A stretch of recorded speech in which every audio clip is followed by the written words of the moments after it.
मी खूप जणांना बघितलंय की जे जिम लावतात, सप्लिमेंट खातात आणि 1-2 महिन्यासाठी एकदम असे बॉडी बिल्डर होऊन जातात आणि पुन्हा त्यांचे सप्लिमेंट बंद होतं आणि मग ते पूर्ण हाय तशाच बॉडीमध्ये येतात.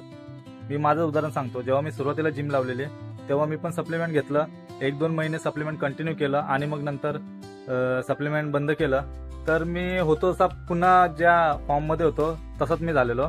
त्यानंतर मी पुन्हा सप्लिमेंट चालू केलं आणि पुन्हा मला चांगले रिझल्ट भेटले आणि मी वेट गेन पण केलं आणि बॉडी पण वाढली. पण बॉडी वाढते आपली, पण ती कशी वाढते? फक्त फॅट वाढतो. का? तर आपण डाएटच्या नावाखाली फक्त अंडी, बटाटे आणि जेवणच करतो. घरातलं जे जेवण आहे तेच करतो आणि सप्लिमेंट असतं. त्याच्यामुळे आपली बॉडी त्यापुरती वाढते. त्याच्यानंतर मग ती हाय तशीच होऊन जाते. कारण की सप्लिमेंट बंद होतं आणि आपलं जेवण जेवढं आहे तेवढंच राहतं.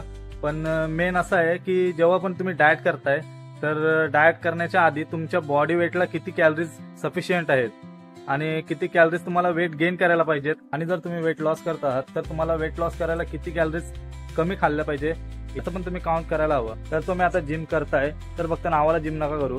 त्याच्या मागचं जे सायन्स आहे, बॉडी वेट आणि बॉडी लॉसच्या मागे जे सायन्स आहे ते नीट समजून घ्या. गुगल करा.